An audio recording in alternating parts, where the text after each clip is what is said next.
সম্পর্ক হচ্ছে বিড়ির সঙ্গে। কেউ তো মনে করিয়ে দেয় না, পকেটে করে নিয়ে ঘরে বালিশের তলায় রেখে দেয়। সম্পর্ক হলো তামাকের ডিব্বার সঙ্গে, কেউ তো মনে করিয়ে দেয় না।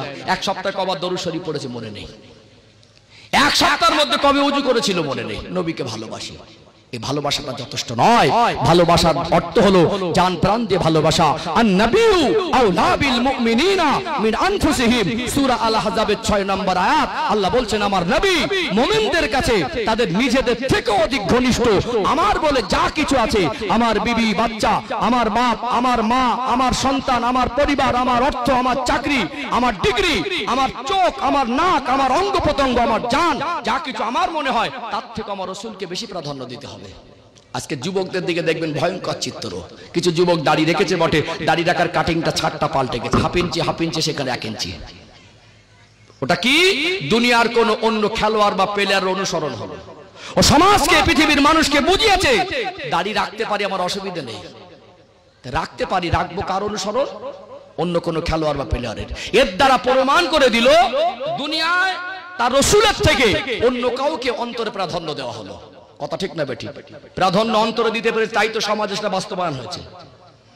ও ভাইয়েরা, বাবাজিরা, নওজোয়ান তরুণ যুবকেরা, নবীকে সব থেকে বেশি ভালোবাসতে হবে। কত ভয়ঙ্কর চিত্র।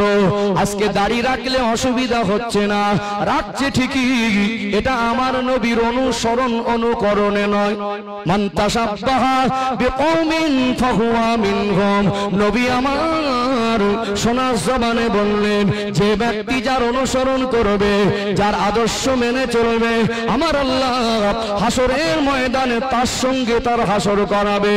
ও যুবক ভাইয়েরা, এতদিন রাখনি, রাখতে পারোনি, একটা ভুল ছিল, একটা গুনাহ করেছিলে। অন্যকে রাখা, অন্যের অনুকরণ করার কারণে তুমি প্রমাণ করে দিয়েছো তোমার রাসূলের থেকে তাকে তুমি প্রাধান্য দিয়েছো।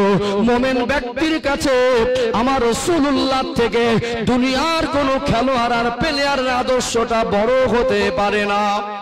পারে কি? আজকে কি পরিস্থিতি দেখুন। এই মসজিদে টাকা দান করে দেবো, এসি কেনার সময় 10,000 দেবো, কিন্তু মসজিদের ভিতরে ঢুকবো না। আল্লাহ টাকা পয়সা সম্পদ সম্মান সব দিয়েছে, সমাজের মানুষ সম্মান করে বটে, লোকটা নামাজের দিকে আসে না। লোকটা নামাজ পড়তে যায়, নামাজ পড়বে কি করে? একটা বাড়িতে 4 জন 5 জন 6 জন মানুষ, একটা করে নামাজ পড়ে না। বয়স হয়ে গেছে তারপরেও মসজিদে যায় না। বৌমাকে বলবে নামাজ পড়ো, বৌমার শ্বশুর বুড়ো হয়ে মরতে যাচ্ছে, নামাজ পড় না, আমাকে বলবে। স্বামীকে বলবে নামাজ পড়ো, স্বামী 1 ওয়াক্ত নামাজ পড়ে না। জুমার দিন আল্লাহ সম্মান সম্পদ অর্থ দিয়ে জুমার দিন এসে বাড়ি আসলো, বলে শুক্রবারে নামাজ পড়তে যাবে না, আর স্ত্রীকে বলছে শরীরটা ভালো না। জুমায় খুতবা হচ্ছে মসজিদে, বাড়ির পাশে মসজিদ, খানিকক্ষণ পরে বলছে ভাত দাও তো, প্লেটটা যা দিল ওটা খেয়ে নিল, আর একবার দেয়, ওটাকে বাড়তি ভাত বলে নাকি বলে? হ্যাঁ, বললো তরকারিটা ভালো হয়েছে, একটু আগে নামাজ পড়ার কথা হচ্ছিল, শরীরটা ভালো না, ভাত শেষ করে আরেকবার নিল। খাবার আগে বিসমিল্লাহ নেই, খাবার পরে আলহামদুলিল্লাহ নেই। জুমার দিন মসজিদে যায় না। মুসলমানের অর্থই হলো আত্মসমর্পণকারী, আল্লাহকে মেনেছি, নবীকে মেনেছি, মুখে মুখে নয়। যদি শুধু ভালোবাসি মুখে বলে তাদের দাবি করা নাজাত পাওয়া যেত, আমার নবীর চাচাও ভালোবাসার দাবি দিয়ে পার হওয়ার আশা করত। কথা ঠিক না বেঠিক? এখানে যেমন আল্লাহকে রব বলে মানতে হবে, নবীকে নবী বলে মানতে হবে, আমার জীবনে আল্লাহ রাসূলের সঙ্গে গভীর সম্পর্ক তৈরি হবে। আমার চলাফেরা জীবন ব্যবস্থার মধ্যে আমার রাসূলুল্লাহর আদর্শ আর আল্লাহর আদেশ আর নিষেধ বাস্তবায়ন করতে হবে, তবেই সফলতা আসবে। কথা ঠিক না বেঠিক? এই জন্য বলি আজকে দিনে খুব করুণ চিত্র আমাদের সমাজে, পর্দার দিকটা খুব কঠিন হয়ে যাচ্ছে। আল্লাহ দুটো পয়সা দিয়েছে, টাকার বলে এখন শরীর কাপড়গুলো ছোট ছোট হয়ে যাচ্ছে, মায়েদের মেয়েদের কাপড়গুলো ছোট ছোট হয়ে পাতলা হয়ে যাচ্ছে। বিয়ে বাড়ির চিত্রগুলো দেখবেন, আগে এত নোংরা চিত্র ছিল না, এখন 50%-এর বেশি মহিলা পদযাত্রী। এইরকম বড় বড় দাড়ি, গাড়ি তো সব ভরে গিয়েছে, এক চাচাজি বাকি, দাদুটা বাদ যাবে, এই তরুণ তরুণ মেয়ের একটা গাড়ি তো ওই গাড়িতে সামনে বসিয়ে দেয়, বলছে দাদু কিছু বললে হবে না, কিন্তু একটু গান চালাবো। গাড়ির মধ্যে ডিজে গান চলছে, বিয়ে বাড়ি যাচ্ছে। পর্দা তো পর্দা, পার মাথার চুল থেকে পার নখ পর্যন্ত দেখবেন ইসলামের কোনো আলামত নেই। কে প্রতিবাদ করবে?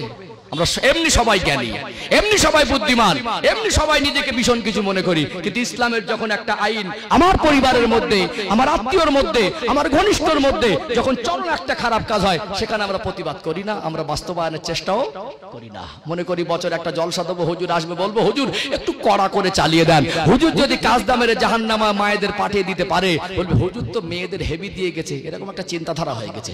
বিশ্বাস করুন, স্ত্রীর পর্দার দায়িত্ব যদি স্বামী না নেয়, সন্তানের পর্দার দায়িত্ব যদি বাবা মা না নেয়, গোটা বিশ্বের সব থেকে বড় বক্তাকে এনে সমাজে পর্দার বাস্তবায়ন করা সম্ভব হবে না।